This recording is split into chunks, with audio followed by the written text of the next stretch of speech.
Assalamualaikum warahmatullahi wabarakatuh. Perkenalkan, saya Erlina Yulia Putri, NPM 2002-501-0016 dari kelas Biologi Molekuler A, Program Studi Agroteknologi Fakultas Pertanian UPN Veteran Jawa Timur. Terdapat 3 topik bahasan yang akan saya jelaskan pada video kali ini, yaitu yang pertama, apa itu biologi molekuler, yang kedua, perbedaan DNA dan RNA, yang ketiga, yaitu proses dogma sentral pada biologi molekuler.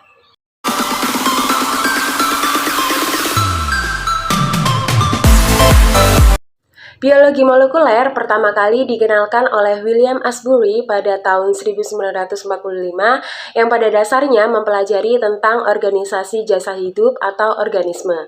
Ruang lingkup biologi molekuler sendiri memiliki 2 kelompok, yaitu organisasi seluler yang terbentuk atau tersusun dari satuan atau unit sel, misalkan tumbuhan, hewan, manusia, bakteri, dan jamur. Yang kedua yaitu organisasi non-seluler yang tidak memiliki kelengkapan seperti sitoplasma organel sel, sehingga tidak dapat membelah diri, misalkan bakteriofag dan virus. Poin yang kedua yaitu perbedaan DNA dan RNA.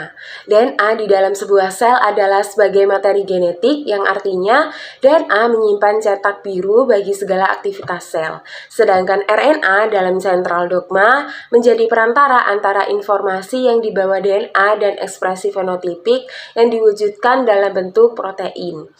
Dapat kita lihat pada tabel di samping, perbedaan pada DNA yaitu mempunyai punggung tersusun atas deoksiribosa, sedangkan pada RNA punggung tersusun atas ribosa. Yang kedua yaitu rantai nukleotida, pada DNA memiliki double helix, sedangkan pada RNA memiliki single helix. Yang ketiga yaitu DNA memiliki basa nitrogen adenin, guanin, sitosin, dan timin. Sedangkan pada RNA memiliki basa nitrogen yaitu adenin, guanin, sitosin, dan urasil. Topik yang ketiga yaitu mengenai dogma sentral biologi molekuler, yang dimana menjelaskan mengenai proses perubahan gen dari DNA menjadi RNA, dan RNA menjadi protein. Dogma ini menjelaskan bagaimana proses pembacaan materi genetik menjadi protein yang berperan di setiap tahap metabolisme di dalam tubuh suatu organisme. Sentral dogma pada prosesnya dimulai dari DNA yang merupakan pusat informasi genetik yang ada dalam tubuh makhluk hidup. DNA sendiri melakukan perbanyakan atau fotokopi yang berfungsi sebagai pertumbuhan, respirasi, dan lain-lain. Proses fotokopi DNA ini disebut dengan replikasi DNA. Meskipun DNA berisikan semua informasi, akan tetapi tidak semua informasi dipakai sekaligus, sehingga hanya mengambil data yang diperlukan saja dari DNA sesuai oleh pesan atau sinyal yang diperoleh oleh sel. Komponen replikasi DNA yaitu terdapat DNA template, molekul deoksiribonukleotida, enzim DNA polimerase, enzim primase, enzim helikase, protein SSB yang menstabilkan untaian DNA yang sudah terbuka, dan enzim DNA ligase. Informasi pada DNA ditranskripsikan ke mRNA yang berlangsung di dalam inti sel atau di dalam matriks mitokondria dan plastida. Pada intron dan ekson sama-sama ditranskripsikan. Intron menjadi sekuen DNA yang tidak mengkode asam amino, sedangkan ekson menjadi sekuen DNA yang mengkode asam amino. Molekul RNA yang disintesis dalam proses transkripsi yaitu mRNA atau messenger RNA, rRNA atau ribosomal RNA, dan tRNA atau transfer RNA. Dapat dilihat pada gambar di samping, transkripsi RNA terdapat 3 tahap. Yang pertama yaitu pengikatan dan inisiasi Ketika enzim RNA polimerase mengenal promoter pada utas ganda DNA kemudian mengikatnya. Pengenalan daerah promotor dibantu oleh faktor sigma, dan ketika inisiasi transkripsi dimulai, faktor sigma sendiri lepas dari RNA polimerase.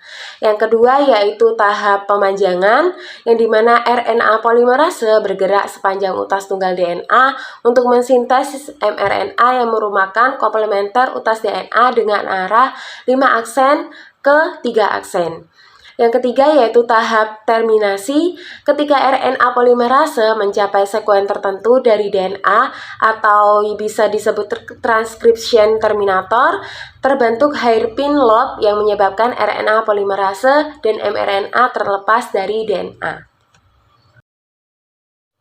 mRNA yang matang menemukan jalannya ke ribosom, tempat ia diterjemahkan.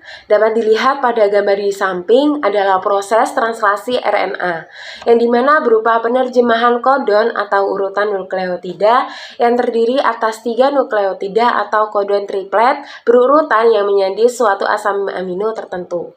Penerjemahan mRNA menjadi protein dilakukan pada ruas menyandi yang diapit oleh kodon awal, yaitu AUG, dan kodon akhir yaitu UAA, UAG atau UGA yang disebut dengan gen. Penyandian asam amino oleh kodon dibantu tRNA atau transfer RNA yang membawa satu jenis asam amino sesuai dengan 3 urutan nukleotida disebut antikodon. Antikodon mengikat diri secara komplementer pada kodon di RNA di dalam ribosom, sehingga tersusun atas rRNA protein.